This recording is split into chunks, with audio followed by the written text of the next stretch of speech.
photographed a dream. Then they burned every single frame.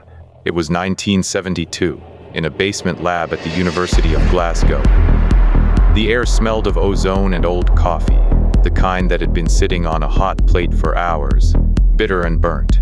Fluorescent lights buzzed overhead, flickering occasionally.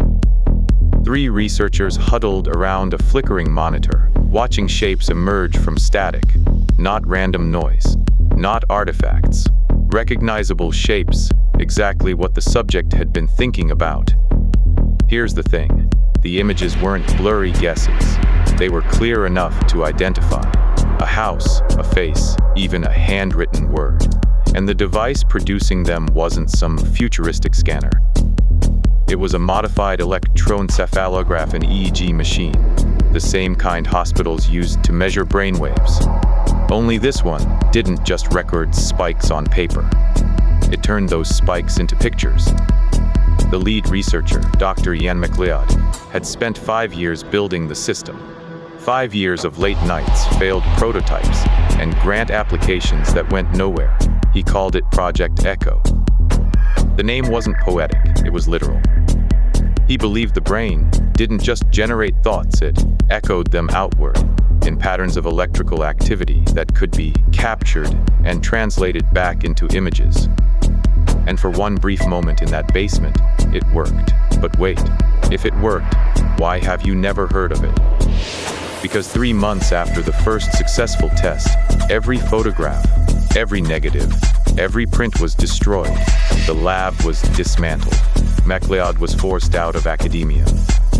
And the entire experiment was buried under layers of silence. So what really happened in that basement? Let's start with the night it worked. The subject was a graduate student, 23 years old, named Fiona.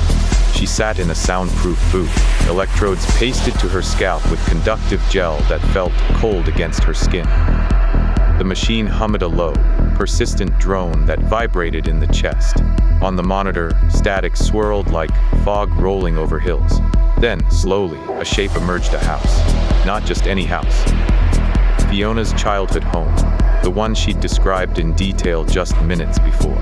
The lines were rough, the proportions slightly off, but the structure was unmistakable. A 2-story stone cottage with a chimney on the left side and a window on the right. The team watched in silence. You could hear the hum of the machine, the faint tick of the cooling fan, nothing else. Then MacLeod asked her to think of something else. A face, her mother's. The static shifted, rearranging itself. The outline of a woman's profile appeared, faint but unmistakable. High cheekbones, a pointed chin, hair swept back. The room temperature seemed to drop. Fiona gasped. "That's her," she whispered. Her voice cracked. 3 independent researchers verified the results.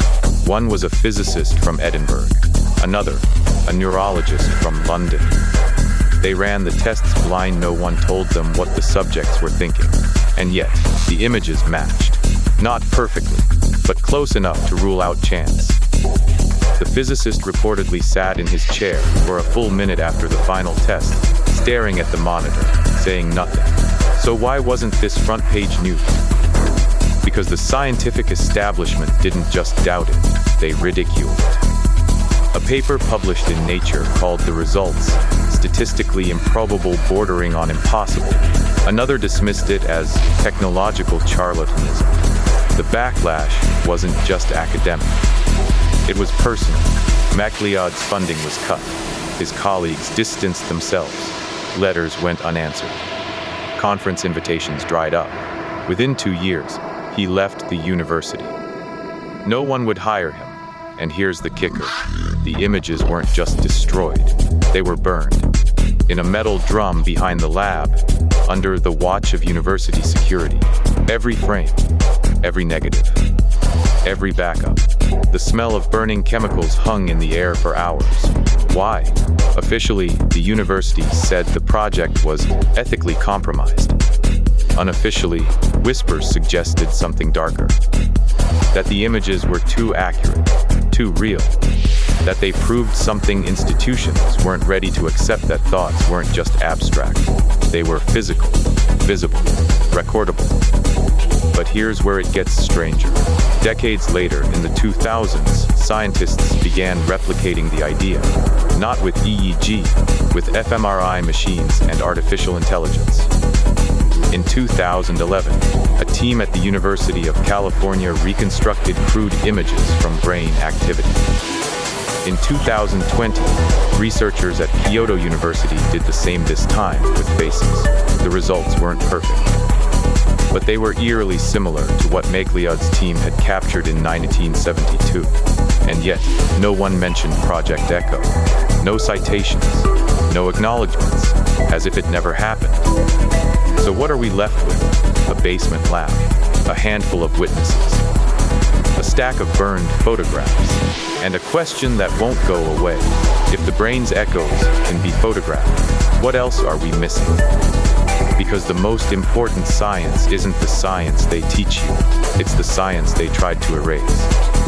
Subscribe if you believe the map of human knowledge has far more blank spaces than they admit.